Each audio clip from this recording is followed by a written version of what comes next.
Well, morning. For those of you who know where I live, you'll see I'm walking out from my house this morning for this morning's location. And again, if you know where I live, it'll be obvious where I'm going this morning.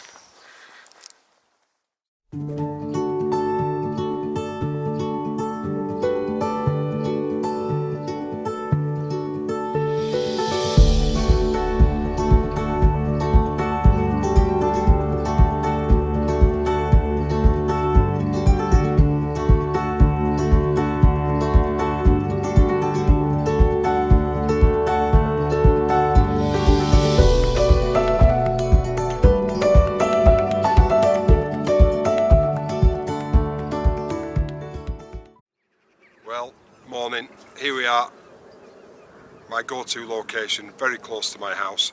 In fact, so close this morning that I managed to deploy the drone from my house. I looked out the window, saw a beautiful sunrise developing, so I fired the drone up and chased it up the hill, and here's the footage I got as a bit of an intro.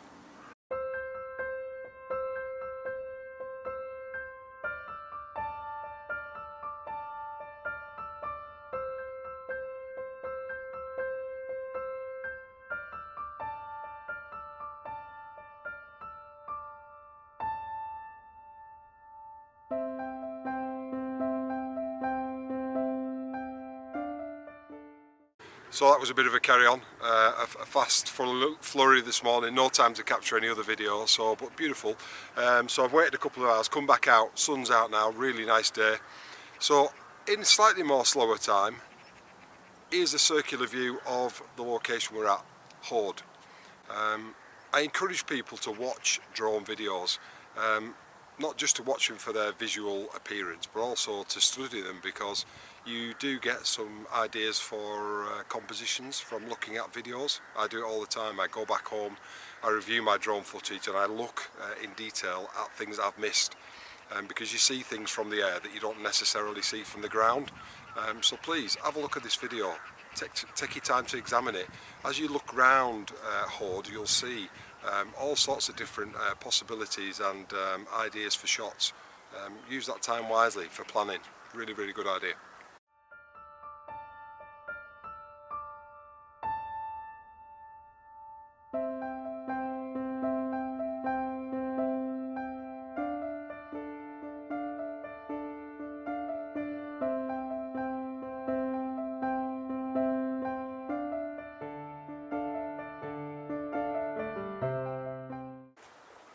Okay, I probably shouldn't have come to shoot at such a bright time of day really. The sun's just up behind Hoad, and I've come to these larch trees behind me, which are one of my favourite places to come, and somewhere I've always felt probably you got the best chance of getting a really good shot of Hoad in different conditions. But because the Hoad's visible from so far away, there's so many options here. I just want to go through a few with you, just so you can get a bit of an idea of different perspectives, different times of day, and just some stuff that I've taken over the last few months to give you some ideas. So here we go. So let's start with the morning. Afternoon.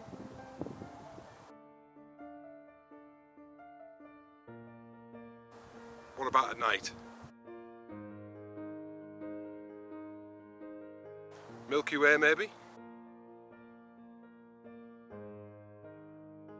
If you do Milky Way, you might as well do star trails.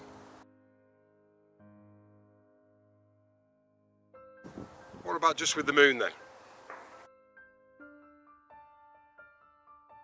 What about snow? Got to be good in snow.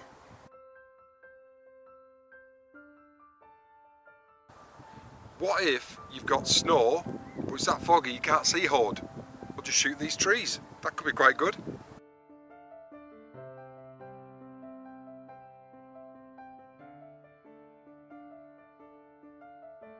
Nice bright day like today.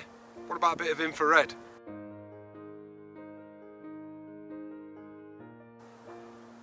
Can't shoot this without a panoramic. Got to really with the town. Big panel.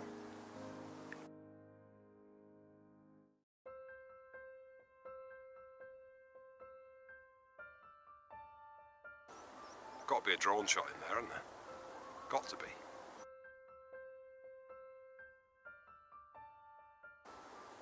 What about some light trails from the town? Could be quite interesting.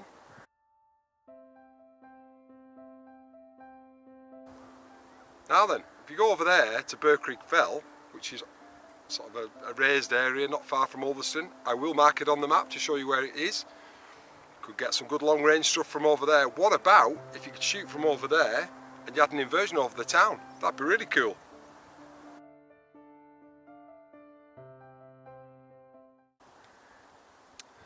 Okay, just a few ideas there, but you get the idea. There's hundreds of different possibilities here. You can shoot from all sorts of different locations. Loads of pedestrians walking up here, dog walkers. Lovely place for a walk out with the kids if you're in the Lake District area, and just a nice day. You can also, when I was up the other morning, I got a nice shot of some sun rays over Morecambe Bay. I might just stick that on.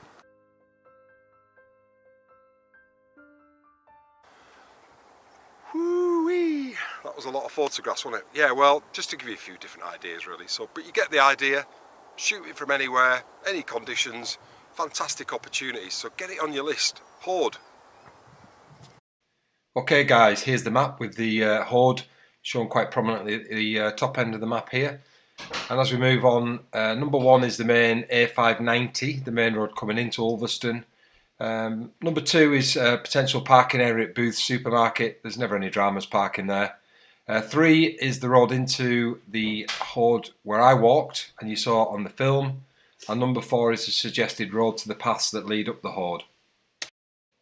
Burr Creek Common, and not Burr Creek Fell as I referred to it in the film, is at the bottom of this map, and there is a suggested route out from the centre of Ulverston here to Burr Creek Common, and there are several paths to the top of the common with commanding views over Morecambe Bay, so it's a lovely place to view the town.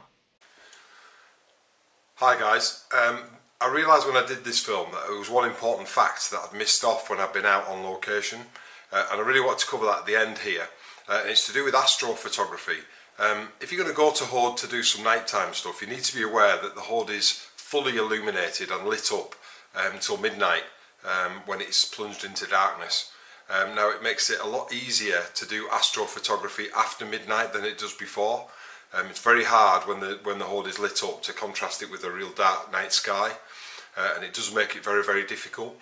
So my advice, for what it's worth, having tried it both ways, is if you're going to come and do some astro, wait until after midnight, no matter what time of year it is, because it will be significantly easier.